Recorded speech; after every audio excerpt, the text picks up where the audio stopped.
Powered by Go Sports in partnership with TSN. It is episode 66, season 4 of the Dregs Hockey Podcast, presented by our title sponsor, Canadian Club Whiskey. 66 episodes, Ray Ferraro. 66. Yeah. I mean, what do we got? We probably got, I'm going to say 15 left at least, so. Do we? I think so. I haven't really sat down to do the math, but if we go through July 1st, sure. Yeah, 10 anyway. Yeah, something like that. 10, 15, 10, 12. Yeah. Math wasn't strong for us. No. Father of the Year as of today. You are? Thursday morning. Well, let's call it Father of the Day. Let's not exaggerate here. So Mason Dreger is home from Guelph because he and a buddy are taking advantage of the May long weekend, and they flew to Winnipeg to drive to the Cabbage this morning. So they're going to do some fishing, and they're going to hang out at the Cabbage in Manitoba. I got up at 3:30 a.m. to make sure that he had breakfast before he got picked up at 4:30 to go to the airport. Okay, hang on. Time out. No. What's the matter? To make sure he had breakfast? Did you set an alarm for him too? No, he had his alarm set for 4 a.m. Did you put in his fluffy socks too? Like, are you just... I know. How about a little, hey, Mason, have a great trip. I'll get up to make sure you get out and lock the door after you leave. Mm-hmm. Make breakfast. I know. I can't give you a vote for this, Dregs. Well, as much as I would probably do the same thing, I can't give you a vote for this. And look, Holly also got up at 3:30 a.m. to do exactly what you said. Not to make breakfast, but to just give the boy a squeeze and have fun and stay in touch. But not only did been gone all year, right? Did one of you guys go up to Guelph all the time to get him breakfast, or was he okay? That is a very good point by you. Not only was it it was a special breakfast, Ray. It was like a handsome sandwich. I made these special burgers last night, so I cut the burger in half so that it would fit on this gluten-free bun because he has to have a gluten-free bun.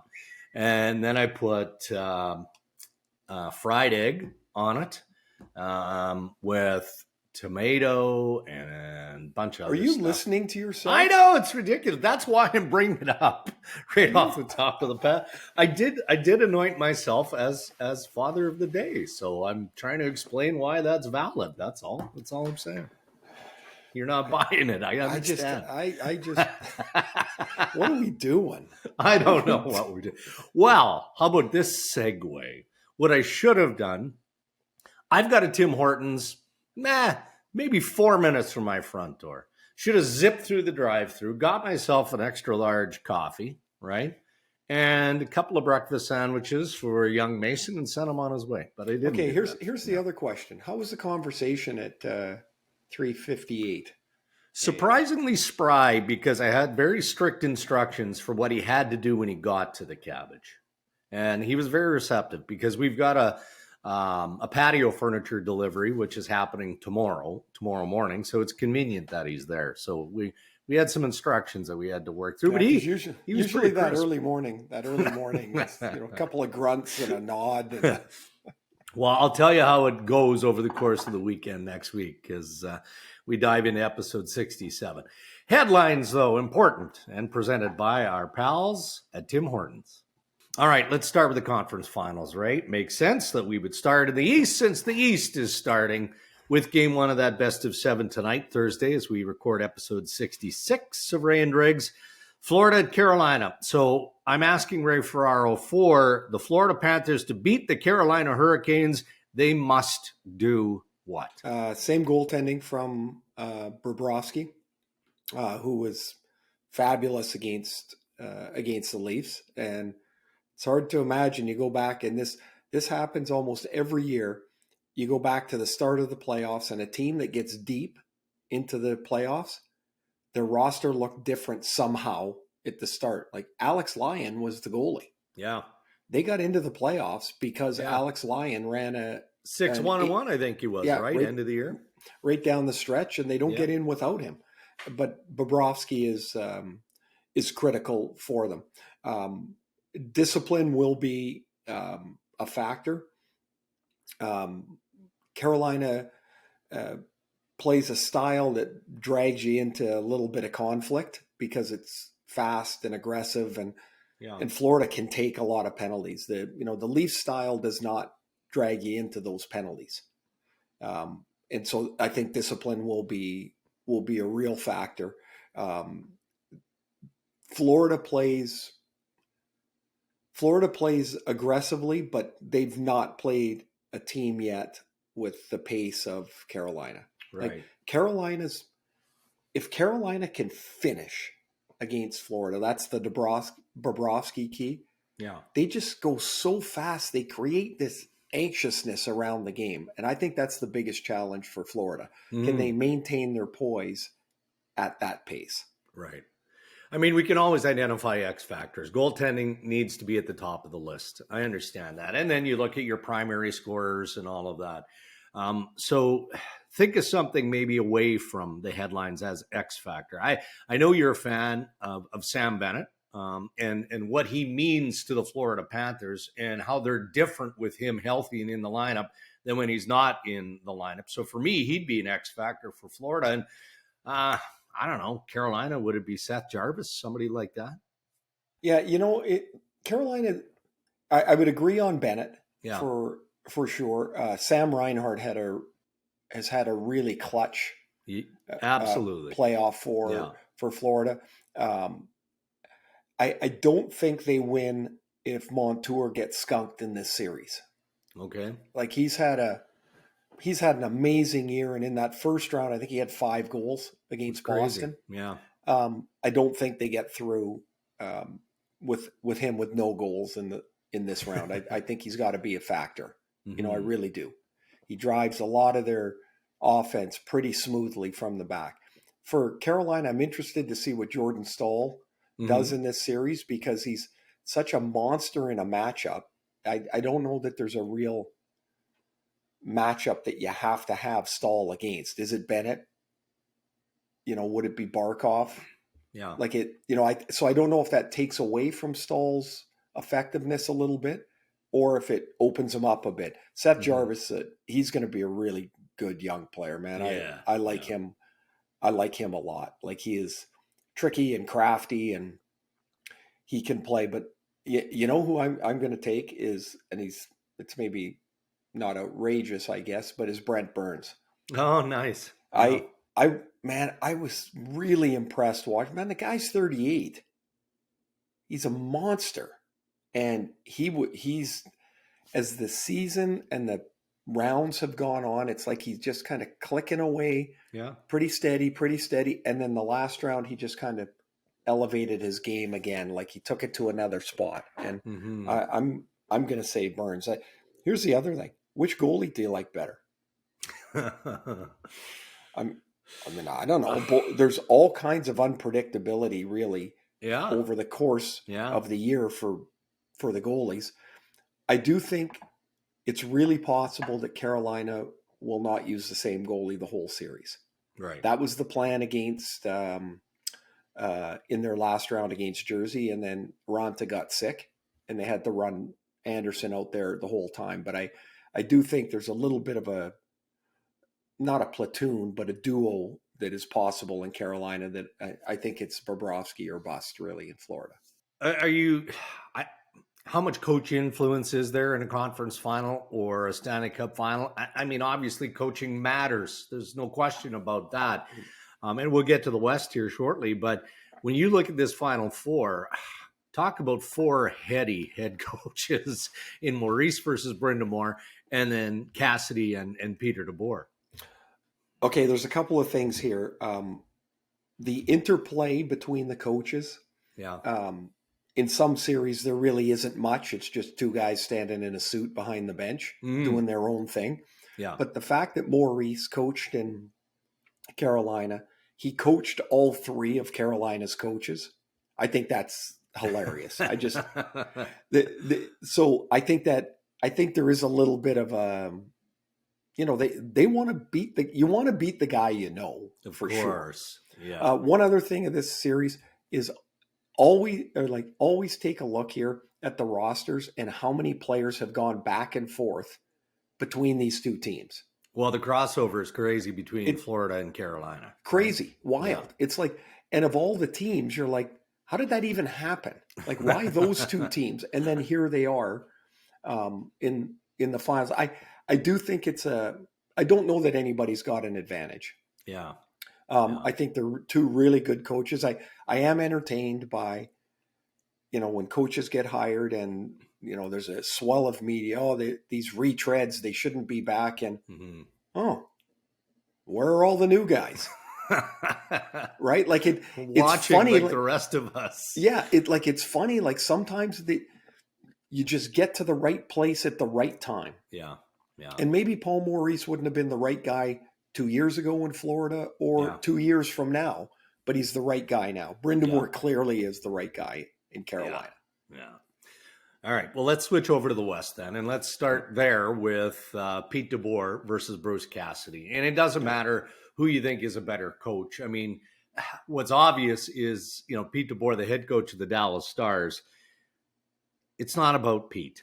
It's about the team. And he knows this, and he knows that, if his team plays as well as they can, then of course they've got a chance to advance to the Stanley Cup final. They've earned that level of respect. But wouldn't it be sweet if you're in Pete DeBoer's shoes to be the guy, to be part of a process to eliminate a team that went, you know what, we're going to make this change.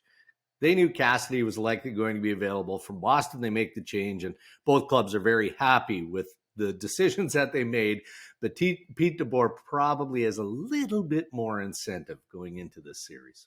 And I think I hope our viewers and listeners saw there's really two Pete DeBoers. Yeah. Like when he was on with us, and he just kind of lets himself open the door a little bit. He's really engaging. He's really funny. If he was on TV, he would be a star. Yeah.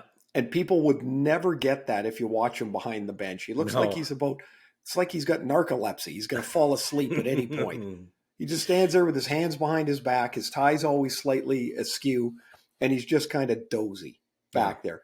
But it's his emotion that he keeps. That's just the way he stays in control. But he's clearly a good coach. It's the fourth team he's taken to the conference final. Yeah. Right? I don't know why he gets let go sometimes. Like Kelly McCrimmon in Vegas said he didn't get let go for this year. He got let go for the future. We think there's a better path forward for us. But what DeBoer did in his media avail, I thought was pretty interesting. Without making a big deal, he made it very clear we're not friends. Yeah. Like there's still a little bit of a burr here. Yes. And it would mean something, a little extra to win. So no doubt. I do think it's another layer of a story that is going to matter.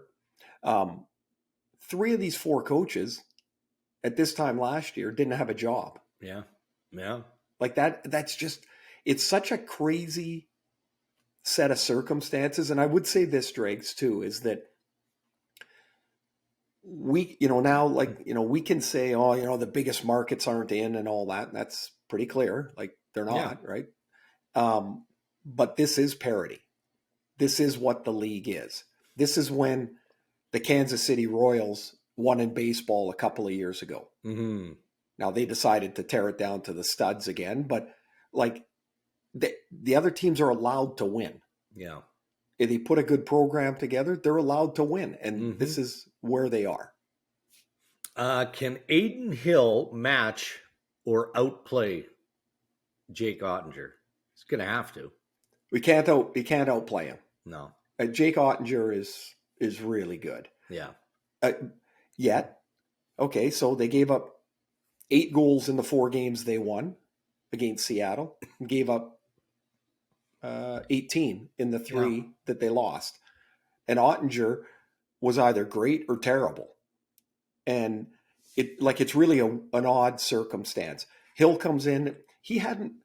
I don't know if this got reported much. I was just I'm doing that series, so I was digging in a little bit. He hadn't played in 2 months, and they drop him into the middle of game 3 or the middle of the first period of game 3, and you're like, he can't. How's he going to do this? And well, now he's playing and he's fine and he's solid and he has to not get beat. Yeah. In goal. Bruce Cassidy told us in March his favorite 2 goalies in Vegas are whoever is upright. He's like, I just, the 2 guys in there, they're my favorite goalies. Yeah. Because they were just trying to cobble together something. Unreal. And it's really pretty cool. One story I'm not going to let go here before we walk away is Evgeny Dodonov. Mm-hmm. Remember last trade deadline? Vegas traded him, and he said, hey, not so fast. Yeah, I'm not doing that. Yeah. So I'm staying. Well, we did the game that week, and Dodonov scored in overtime. They tried to trade him. He said, I'm not going anywhere. So then they were stuck with him, and he scored an overtime winner. Then they trade him to Montreal, and Montreal trades him to Dallas, and now they play against each other again. And it could be a factor, right? Right. But the randomness of that happening is it's just bizarre. It's just bizarre. You mentioned, discipline and how key it is. And it will be obviously for both conference finals. But in saying that, do you still expect a physical series? I feel like that, we talked about that with Carolina and Florida because that's the way Florida feels they need to play. But what about Dallas and Vegas? Oh, those teams are built around it. Yeah.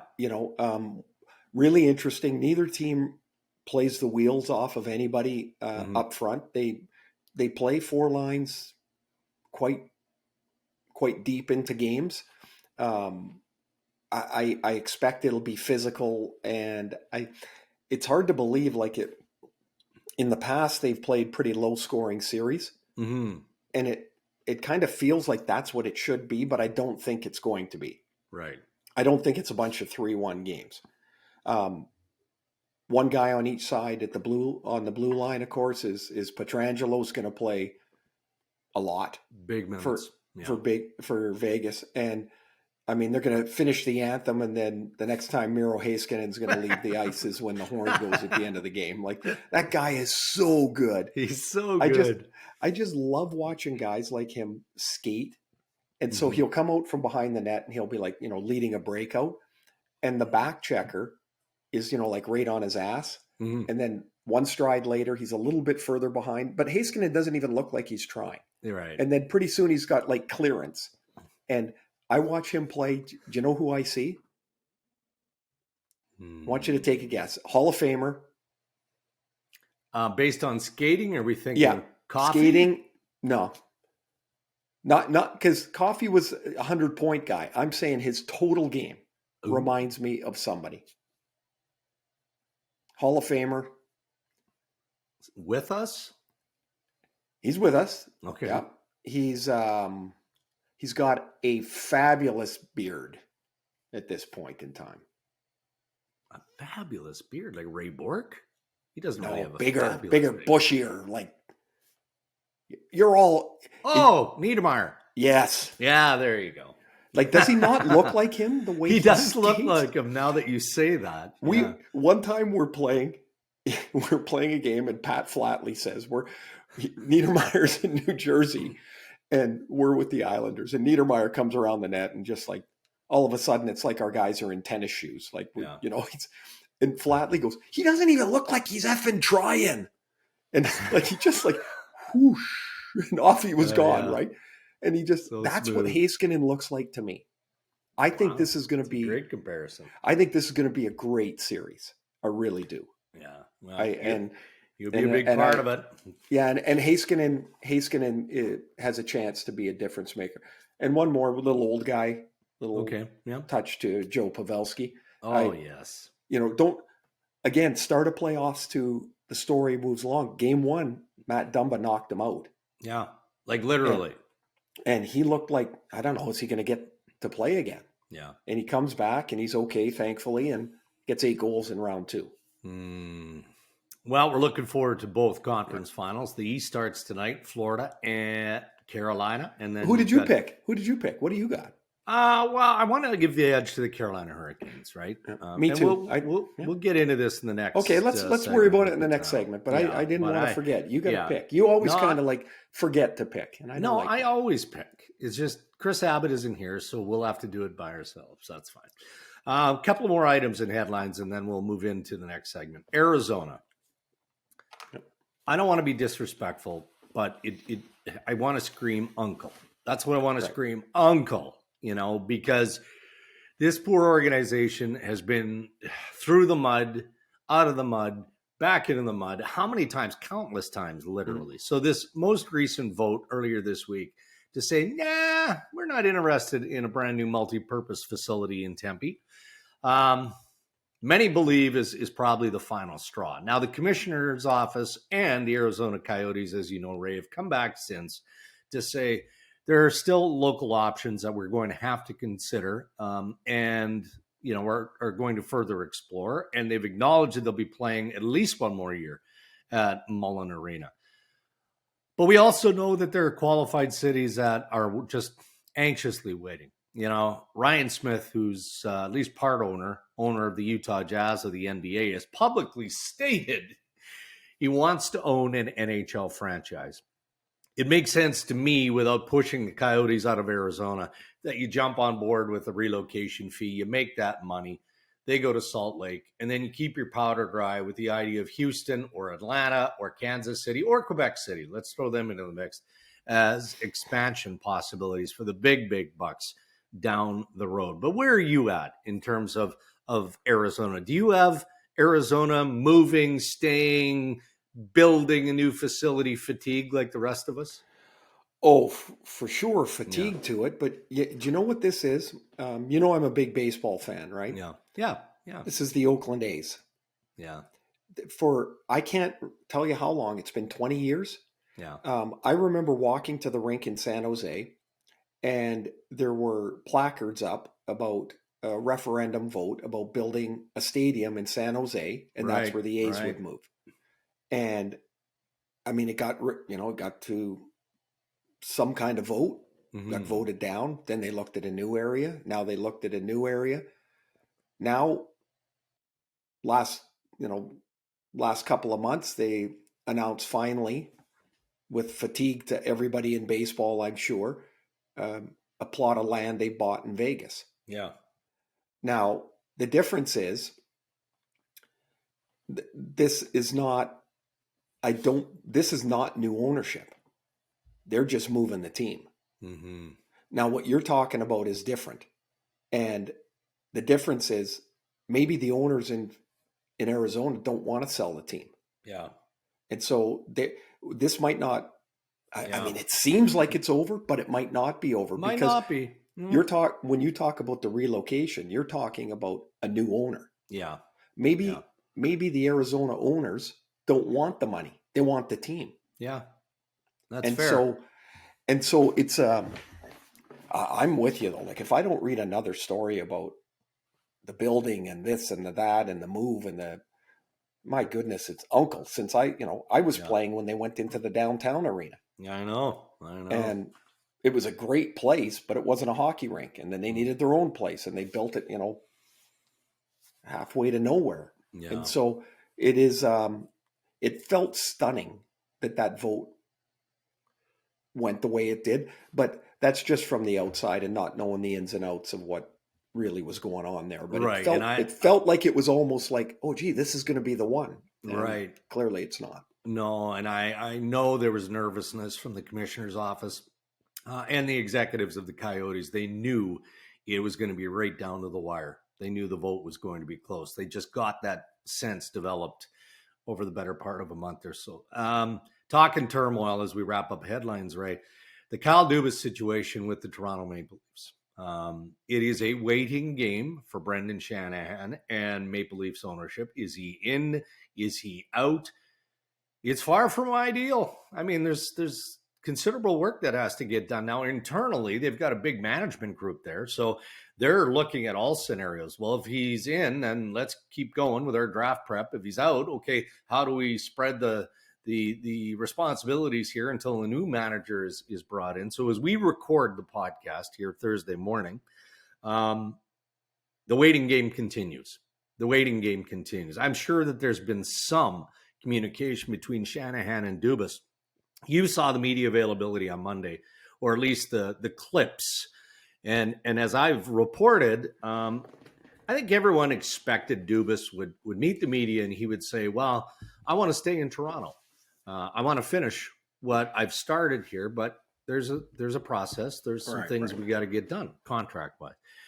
No one expected that he would say it's Toronto, or maybe after consulting with my family, I step away entirely. And to use Dubas's word, I recalibrate. They didn't expect that. They didn't know that was coming. So it was weird that it was announced to the world in a media availability. And time is of the essence here too, right? Let me jump in on that first before we get into what the next step is. Have you ever done an interview or a hit and something comes out of you that you're not really sure where it came from, but it's something you really feel? Yes. And when I'm watching, like, Kyle's always so composed, except when he's yelling at the fans there. But, like, he's composed in all of his dealings with the media. Like, that's just the way I envision him. And something came loose there a little bit. And that was he looked like he was going to break down. And I think I know I do. I always underestimate the toll that it takes on these guys. Yeah. And we can all say, oh, it's a great job and it's the best job. And maybe it is. But maybe he does need a break. Maybe he does need to do things a little differently. Yeah. And maybe in that moment, when you say the Leafs were surprised, my point is maybe Kyle was surprised too. Yeah. Well, and automatically, Ray, and we have the benefit here of hindsight, right? And we analyze meaning, or what we perceive he meant. But then I'm thinking, and I'm sure others have made this connection as well, right? They're like, okay, well, there was that situation in the Tampa series where he's engaged with fans. He's yelling at fans. And then you had the water bottle throw in the series against the Florida Panthers. And it's probably unfair to connect those incidents to what we heard on Monday, but you do kind of think about how stressful and how pressure-filled that job is. And this man is a human being with a young family, and all of that stuff matters and can take a toll. There's no question it does. I had a GM tell me about the playoffs. He said, now it's time to get second guessed. Yeah. That, like you've done all you can, right? There's no more trades to make. There's no more call-ups to be had. Yeah. This is your team, and everything matters so much at this time. And for the Leafs, for 8 months, it doesn't really matter what they do until they get to here. And so that whole time you're pushing the rock up the hill, and the rock's not getting lighter. No. And so throwing a water bottle or snapping at some fans that are chirping at you, I know that's not everybody's style. It's probably not his style either. But can you not see how that would happen? Yes. And maybe there's a time where he just needs a few days for sure to figure out what the next step is. Here's the problem. That decision can't take time. It's probably one that needs time, but can't take time because of what you laid out earlier. It's sure, it's not ideal, but it is, you really don't have a choice until you put a deadline on them and say, Kyle, we need a decision by X, whatever that is. Yeah. And that X is not 3 weeks from now. It's much quicker. Preferably hours if you're the Leafs. Like you need to know. You got to get. You need to know. You need to know.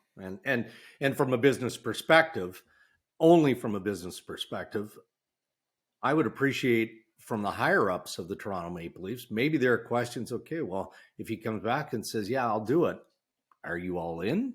Like, you know, I mean, it's Well, kind of what if all in includes some um, parameters that upper management isn't comfortable with? yeah, Like exactly right. maybe one, I would say, and I don't know Kyle on a personal level other than to say hi and how you doing and all that. Yeah. What if part of the way that he needs to do the job is different than the way he did it the past 5 years? Yeah. And what if the difference doesn't jive with upper management's vision? Yeah. It's very possible. It is. So it is. That's a tough one. And you're right. It seemed like, well, upper management's going to decide Kyle's fate, not the other way around. Okay, I don't want to leave headlines. We're talking about managers here without a quick thought from you on Kenny Holland, addressing the media. And there's been speculation reporting that maybe Holland would step aside, going into the final year of his contract, make room for Steve Staios, who is ready for a bigger bite, a harder challenge, all of that stuff. All the time in the world for Steve Staios. I think he is going to be an NHL general manager, maybe sooner rather than later. Keep an eye on the Ottawa Senators, right? Especially if Andlauer ends up being the winning bid there. But Kenny dispatched all of it and said, no, I'm going to honor the final year of my deal, and I will be back as general manager of the Edmonton Oilers. I mean, it's just simple case of unfinished business, to use the words that he used in his availability. Well, the people that speculated or thought that Ken was going to step away, they don't know Ken very well. Yeah. Ken has a way about him of, there's always an energy, about Ken. If you're around him much, there's an energy. He is a fierce competitor. And of the, I talk about, I don't know Kyle very well personally. I do know Ken. Yeah, you do. And the competitiveness there, he's not stepping away. No chance. So whether the plan becomes Steve Staios moving forward and he takes a more active role this year, or maybe that goes out the window, as you mentioned, if Michael Andlauer ends up as the winning bid in Ottawa. I mean, when is that decided, Dregs? Pretty quick? I mean, it has to be soon, but man, it's dragged on. Well, they're not talking about $6 here either. No. So I did love Ken's line about the green bananas, of course, and then to follow up and acknowledge that he made a joke. Yes. Like, just to make sure you didn't know that was a joke. It was funny. So, anyways, I would, it's, man, those teams like this though, what a scenario for them, because Edmonton could get 115 points next year. Yeah. Doesn't matter. It really doesn't. No. It matters in April and May and June. Or they could get 97 and squeak in. Doesn't matter. April, May, June. Same thing with the Leafs. Doesn't really matter. Playoffs, baby. That's it. That's all that matters. Those are your headlines. Thank you to Tim Hortons.